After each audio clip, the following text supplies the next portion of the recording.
So, you see, Granny Jahiet was a mercenary when she was younger. She just talks like that out of habit. She's not trying to scare the children on purpose. Oh, there I go again. Always talking about my own things. Do you maybe have anything you want to share? It's okay if you don't. You could also just talk about what you think of me? Oh, I think you're an incredibly strong and thoughtful young woman. You'll meet many amazing people and live a very happy life. You won't miss someone like me. Huh? Are those your friends over there?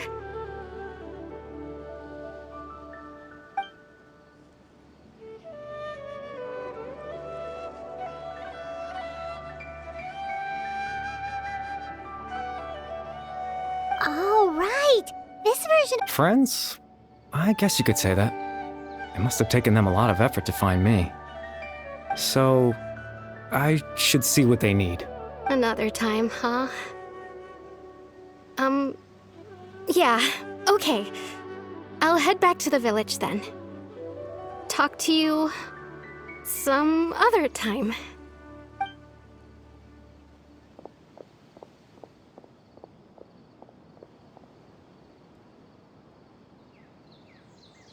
It's nice to see you, traveler.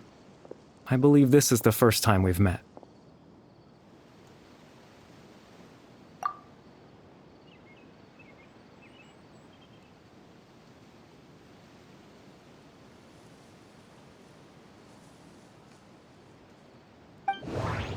The founder of the Abyss Order, born into abject sorrow. He's Dane's brother, one of the 5 sin... No. No. You're... Kari Bear Alberic. Oh. You know me? That's... Oh, I see. It was the memory, wasn't it? Your sibling's memory. You saw... the me from back then. This is Atosa's memory. I came here to say goodbye to her. But I suppose I'll just leave her a message instead. Come, let's find somewhere else to talk.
I suppose you could call it the realm of my consciousness.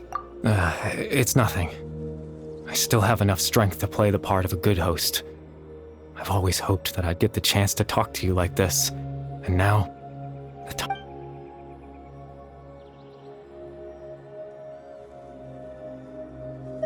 Extreme sorrow and pain.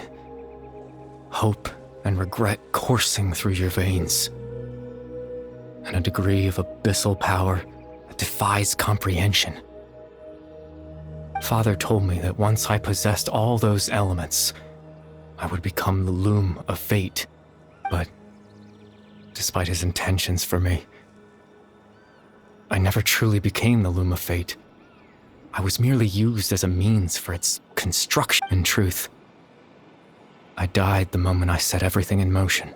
The person you see before you now is nothing but a remnant of consciousness left. As for your question, the Loom of Fate is a device in its primitive form. It can only be used to create and implant memories. But as more of it is completed, its power becomes stronger and stronger, until finally, it has the power to weave real ley lines of its own.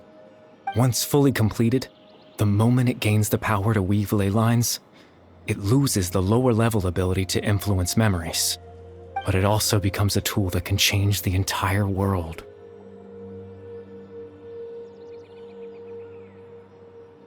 Yes, I have the ability to control the loom in its semi-completed form. I suppose you can think of it as a form of compensation. After all, its existence cost me my life.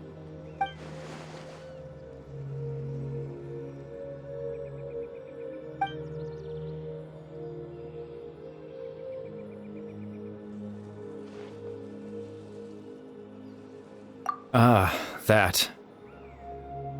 I was wrong to implant those memories. I'm sorry I caused so much trouble. Not only for everyone in the village, but for you as well.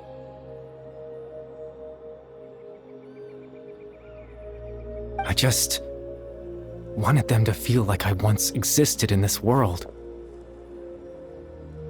As if I had a chance at life.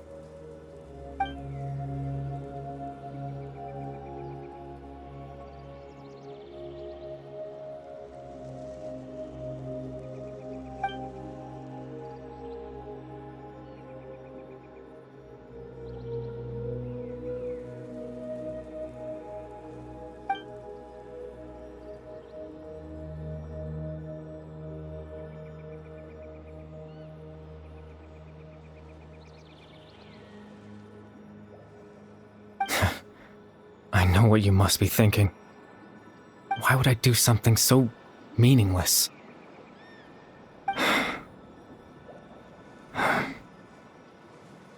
But I just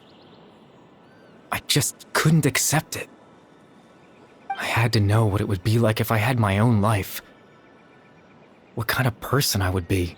What other people would think of me.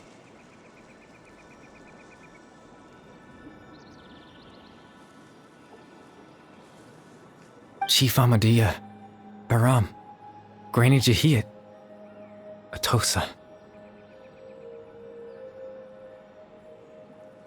What would it be like if I could live alongside them? No cataclysm, no curse. Just a quiet life in a peaceful village. I was curious, so I selfishly tried to have my own life. Even if that meant piecing together the version of myself that could have been. One memory at a time. I know it sounds stupid. After all, my life ended a long time ago. Any chance at living was stripped away from me when I was 8 years old. My consciousness left to mature in an illusory world of nothingness. Even the form you see before you was nothing but an invention based on my father's appearance. An imagined version of what I would look like if I had the chance to grow up.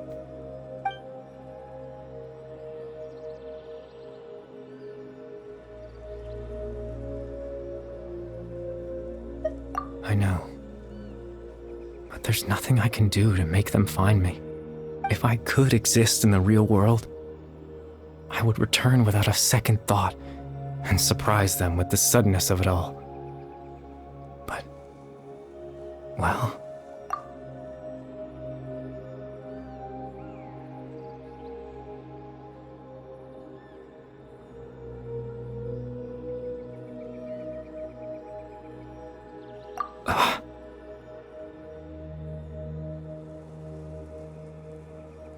I know.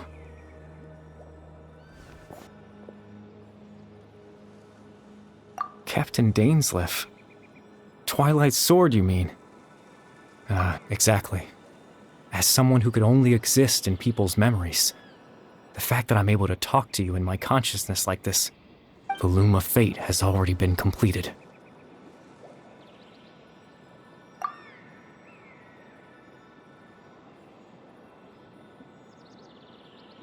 No need to worry about Captain Dainsleif. He's absolutely fine.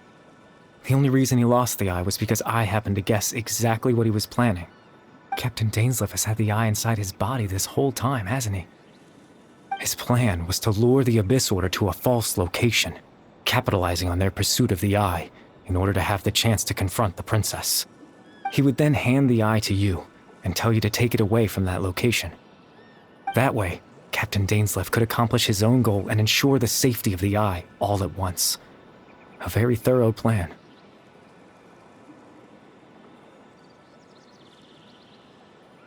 That's right, because in his mind, he had given it to you already.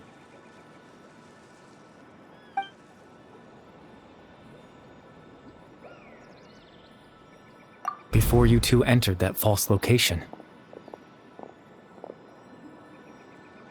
Traveler, wait.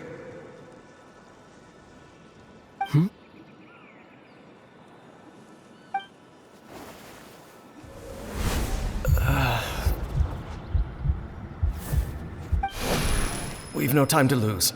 Let's head inside.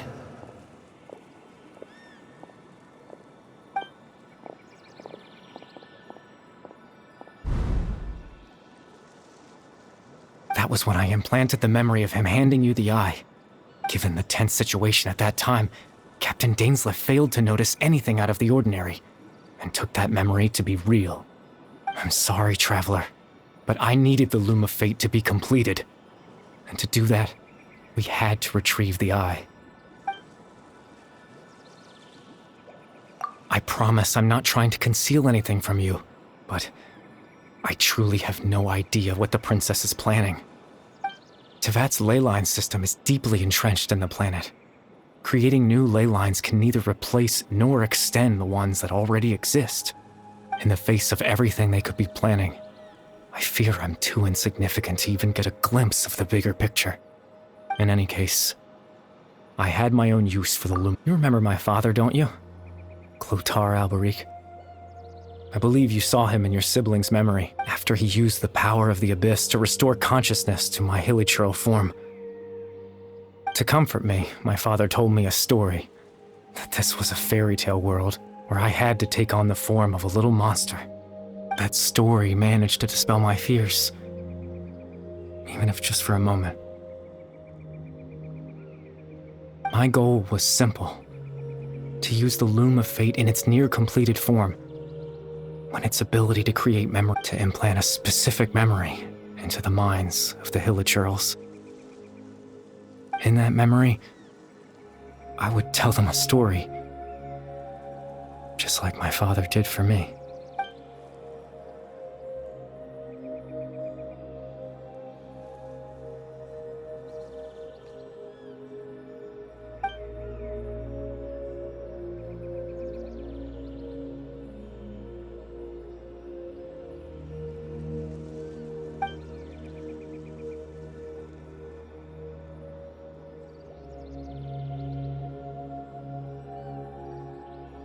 I can't change the world.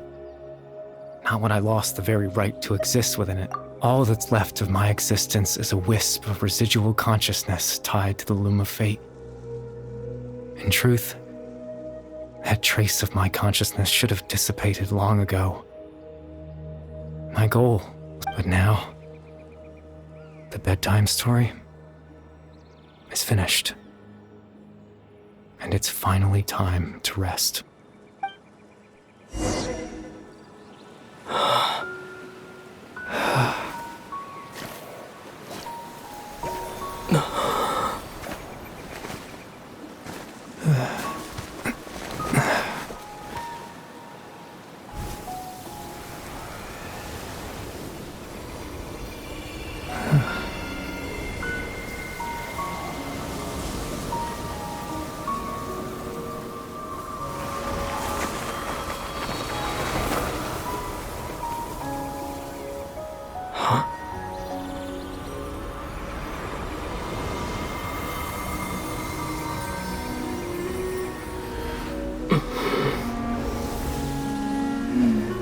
Looks like I was too late to see Kari Bear one last time.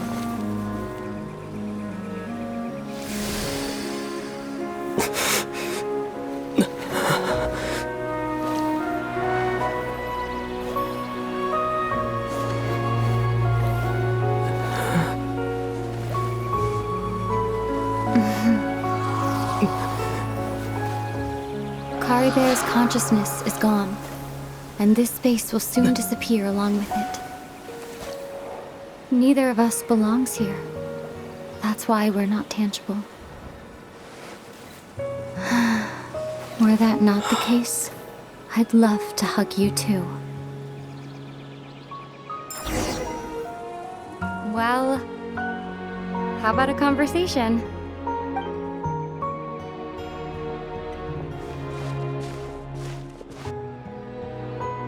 The chance to just stop and talk like this is certainly not easy to come by. Wouldn't you agree?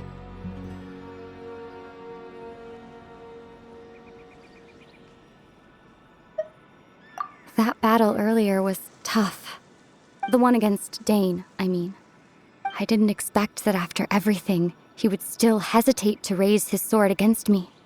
Were it not for that, perhaps I'd still be no match for the Twilight Sword. Even after 500 years. The loom of fate, huh? I still haven't found a way to utilize it to its full potential. But there's still time. Before the heavenly principles. Oh, yes, for 500 years now, ever since the cataclysm in Conria. There's been no sign of activity. Not long ago, you witnessed the Hydro Archon destroy her divine throne. Yes? Such a flagrant disregard for the rules, and still Celestia took no action. I suppose that's proof enough of the Heavenly Principles situation. However, the Heavenly Principles you could say that. Just look at Kari Bear. He was so pure and single-minded. The space we now find ourselves is a perfect representation of who he was. Quiet and peaceful. Even as a hilly churl, seeing the terrible sight within the mirror wasn't enough to taint his spirit. He brought comfort to the people of this world, even though he was denied the very right. So ask yourself this. Who was it that deprived him of that right to exist? Of course, that's only one example. My feelings about the Heavenly Principles are too complicated to explain.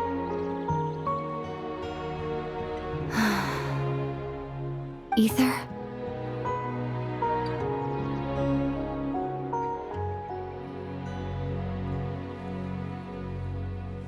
You're the only one in this world who calls me that. There's so much I wanted to ask you, but for some reason, I'm not interested in asking those questions right now. There's just one thing I have to ask. One thing I could never understand. Why? Why can't we continue our journey together?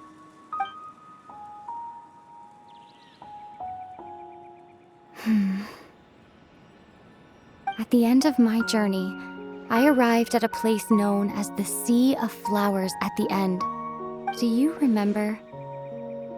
A long time ago, when we traveled between worlds together, you told me you wanted to find a place in the universe where that one flower was in full bloom.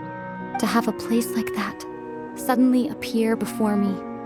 Well, would you think of that as a coincidence? You mean... I miss you too, Ether.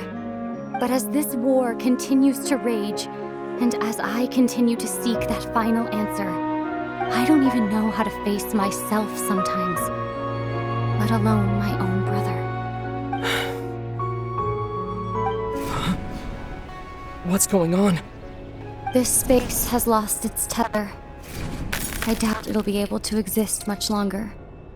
In fact, aside from our inability to physically interact with each other, there's something else you should know about this space. With Kari Bear gone, we won't be able to remember anything that happened here. Everything in space will be wiped from existence, including all memory of our reunion. You're only telling me this now?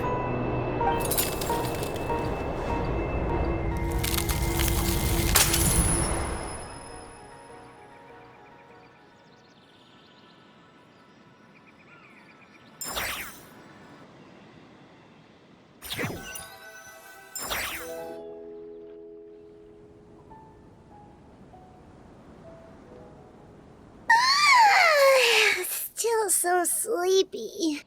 Paimon's head feels all fuzzy. Oh, Paimon woke up a little earlier than you, so Paimon will fill you in. The villagers said that they saw us sleep. Oh, and Dane came by just now. It looked like he was injured. He didn't say anything, though. Just made sure that you were alright and left. Kinda seemed like he had a lot on his mind, but that's Dane for ya. Let's think for a second. We were in that memory, and we saw that guy you called Kari Bear. He was the missing villager that we've been trying to find, right? And after that, Paimon doesn't remember what happened.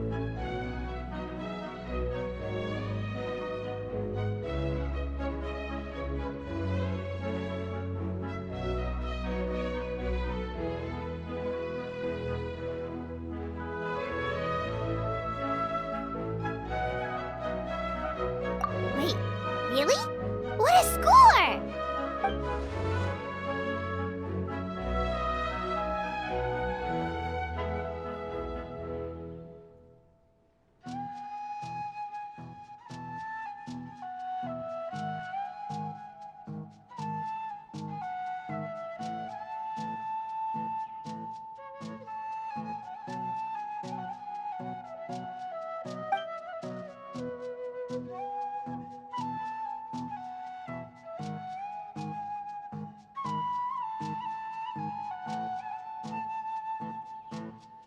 Well, what happened after that?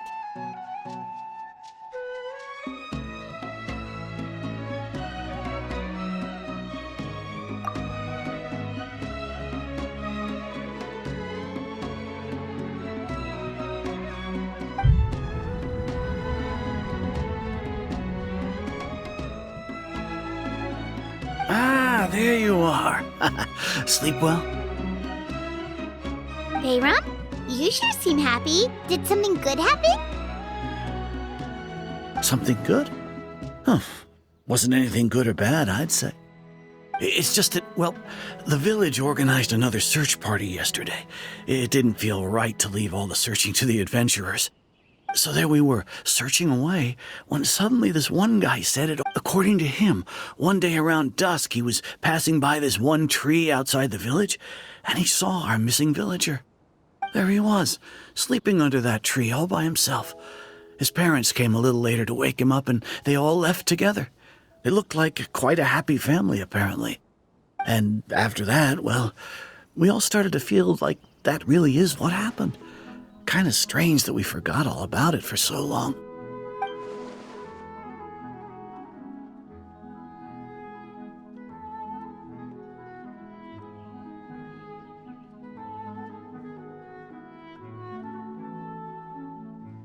Oh, and we also remembered his name, Kari Bear. Now, that's not a name you hear every day. Would have been helpful if we remembered it sooner.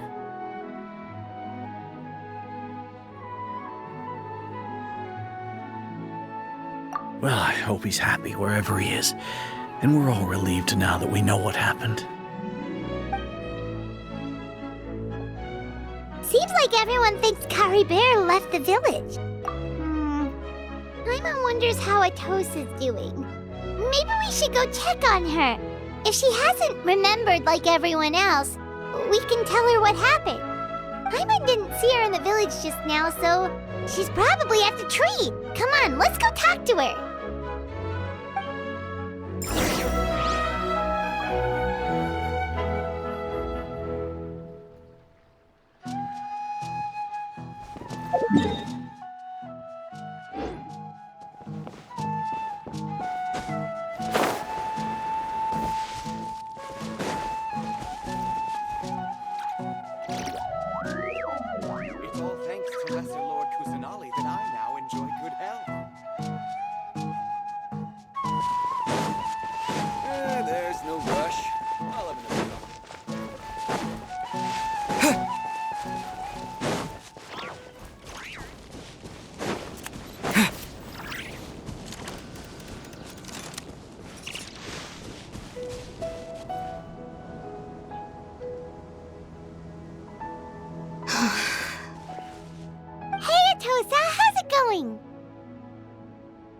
Oh, it's you two. I was just about to go looking for you. I wanted to thank you. I was part of the search party, so I remember what happened to Kari Bear now. Honestly, I just can't believe I forgot something so important.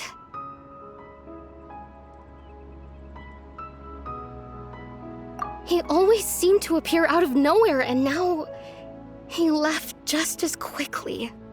If Kari Bear wants me to forget about the time we spent together, then I'm willing to try.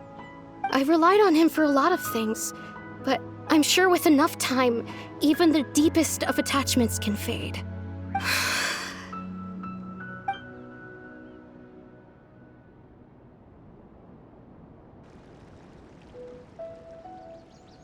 Okay, I'll admit, I was dumped. Otherwise, why would he just leave like... You don't need to... It's just like Kari Bear said. It's the things... And, you know, if... Anyway, thank... Well, that should be it. Oh, right. What?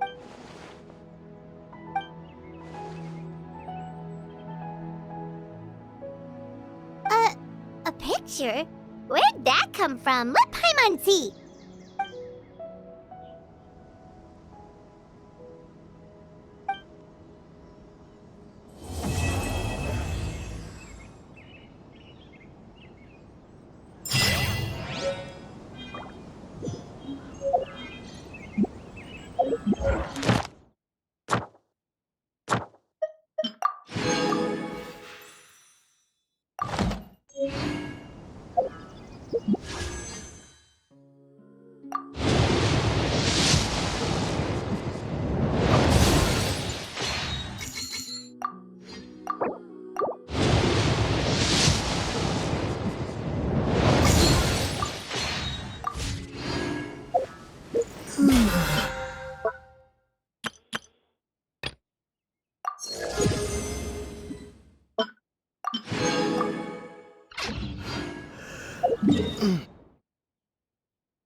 Ad Astra.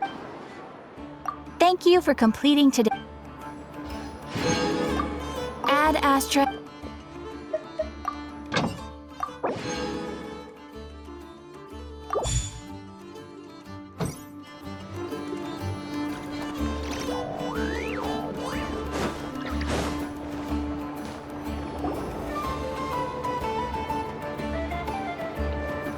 Fortunately, we were able to minimize the harm.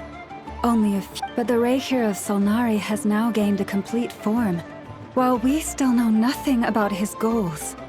It seems we have done something akin to releasing a vicious Kukusaur into the wild.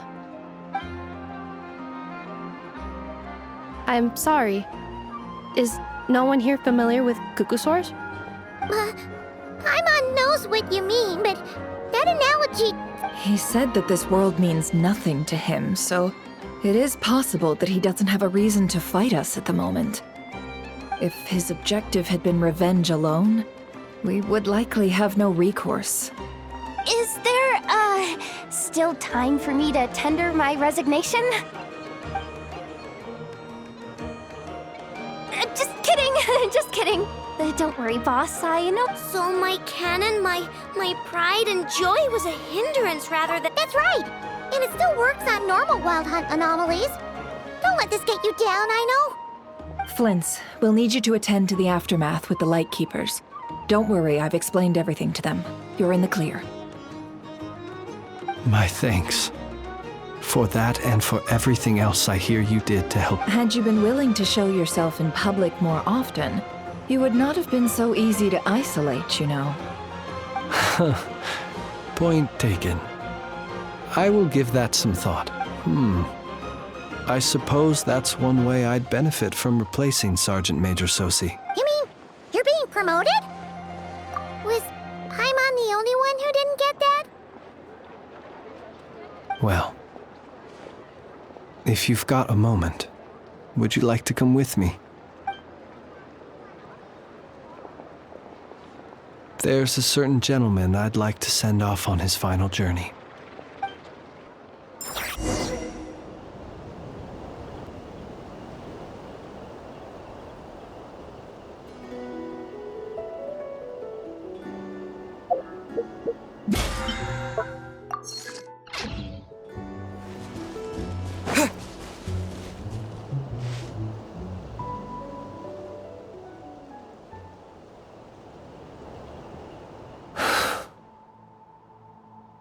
This man was like a lighthouse.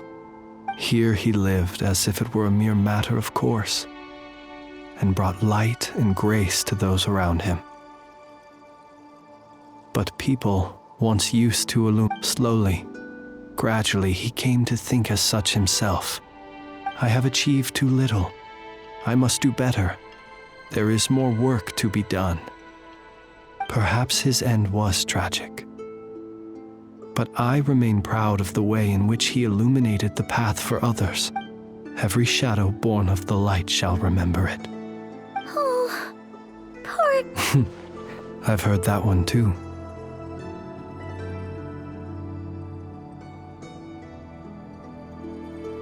Is that so? Well, you're right. But we will pursue him to the last. It is not dissimilar to the role of a graveyard. We do not seek to bring the dead back to life, only to grant them. What are you two talking? Okay. Either way, the Lantern Fae is not playing the leading role in these final rites.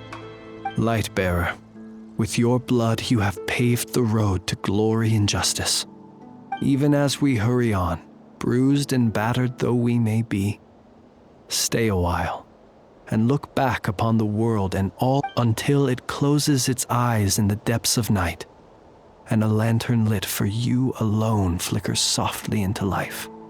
Thank you for everything, Sergeant Major Sosi.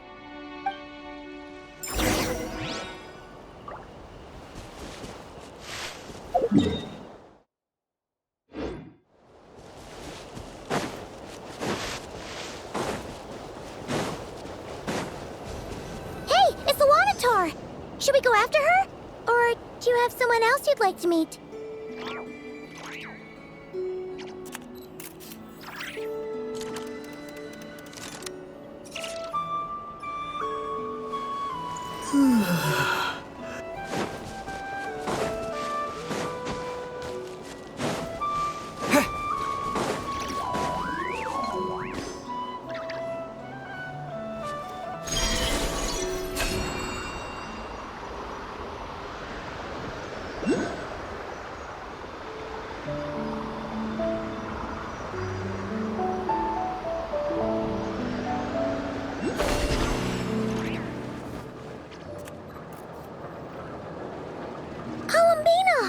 What are you doing here? Was it not you who recommended such walkabouts to me? Yeah, but aren't you afraid the Fatui will see you? Zandrone seems uninterested in my capture, and the others are unlikely to risk making contact at all. They have more troublesome affairs to deal with.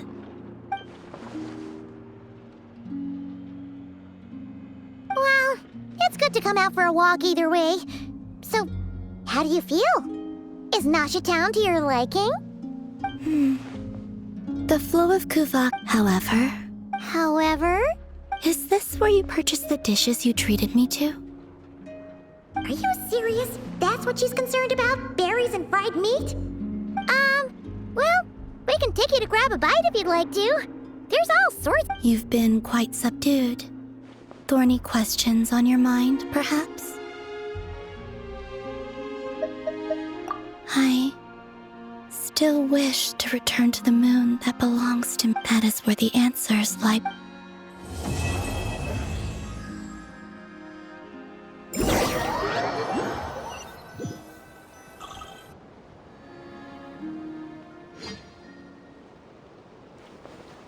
Interesting.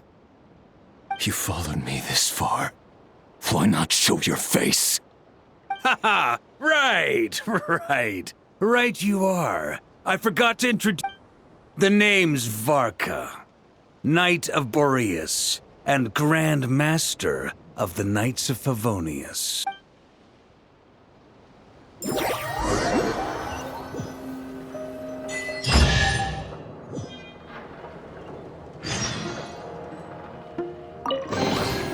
A reward on the road.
Such defiance.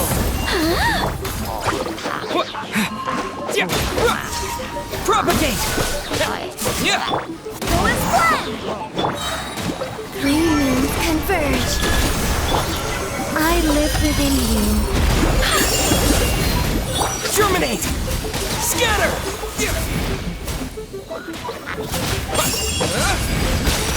I swear by my sword.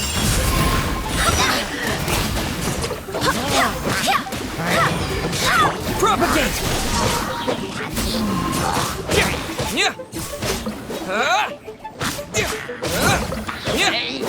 Scatter! Spring forth!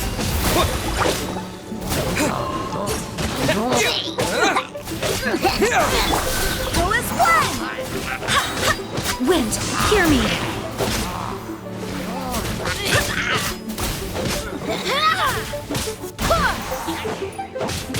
Scatter!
It's been a few days since we said bye to the others in Nasha Town. Still no news about Rarer, though. Where could he have slunk off to? If only he was gone for good. But with all the trouble he stirred up before... Hello! You must be the traveler in Paimon? Mr. Flynn has been looking for you. Unfortunately, there's been a serious wild hunt attack over at the quarry. He thinks it's time to regroup and... A wild hunt? Oh, uh-oh. Come on, let's go!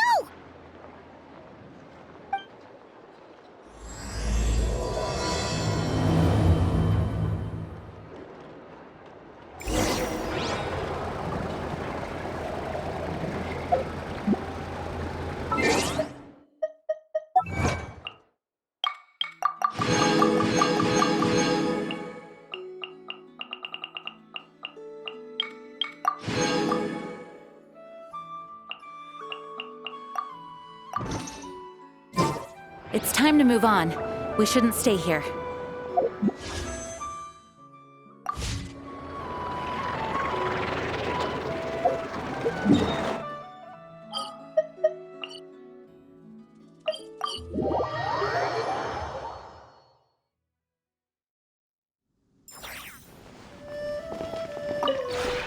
Would you care to sit down?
If you ever have any questions about the realm within...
I can barely sense any Kuvaki at all. This whole area feels like a soulless husk. Looks like his appetite truly is insatiable. As if the power of that energy cannon wasn't enough. He's not seriously still getting stronger? Ah, everyone's here already. Hey, we made it. So, what's going on? We've all been on high alert since we split up a few days back, expecting Rerir to strike again. But it's like he just vanished into thin air. That is, until this morning, when a ratnik found signs of wild hunt activity. And we're sure that Rerir did this. Who else? He's the only one who could pull off a stunt like this. Kuvaki loss has reached critical levels. Reikir of Solnari set to maximum threat level. Warning, unless de-escalation measures are taken soon, he will pose a threat beyond our ability to contain. The consequences could be... Traveler, do you remember when we encountered... There wasn't a shred of sanity left. Nothing but... Yeah, didn't he shout out a bunch of names? Then he started raving about how nothing in this world mattered to him. Oh, Paimon gets chills just thinking about it. Oh, but the thought that he's still out there, lurking somewhere in Notcry, waiting for his chance to strike? Oh, even chillier! Last time we fought, we were already at a disadvantage. If he has such overwhelming strength, why would he suddenly go into hiding? Yeah, if I were him and I wanted more Kuvaki, I'd just take it. Unless something went wrong. His whole resurrection thing didn't exactly go smoothly. The other thing is, how does someone who's completely lost their mind still have the wherewithal to cover their... Beats me.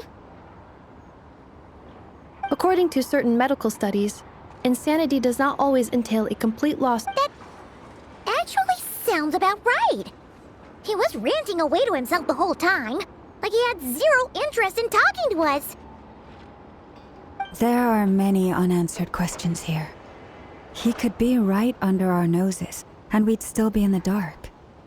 Besides his name and title, we know little about him.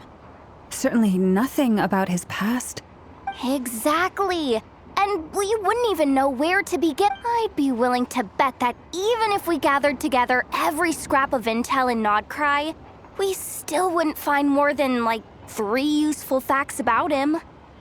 So, if we do nothing, he'll just keep getting... Last time we had Marionette and her big robo-buddy to help us, and we still barely held our ground.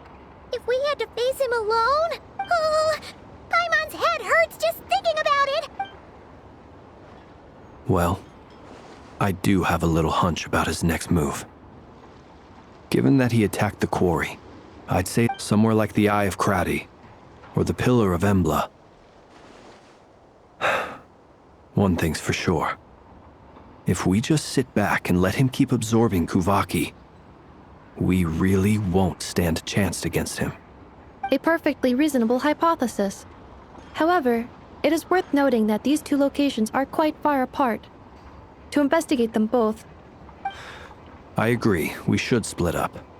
Right now, Rarir's goal seems to be gathering Kuvak. Wait, why Hisi Island?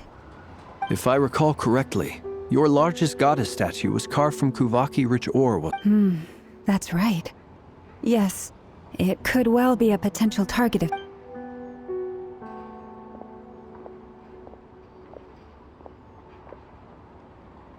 Splitting up's always gonna be risky. But I guess we don't have much choice, right? We're in a race against time here. And if we do run into Ririr, what then? That's when you follow the third rule of treasure hunting. Run like the wind. Didn't you say the third rule was go with the flow? I don't know. Did I? Anyway, whatever. In this situation, go... Agreed. If anyone finds so much as a trace of Rarir... All right, we better get moving. Come on, Anetha, let's go.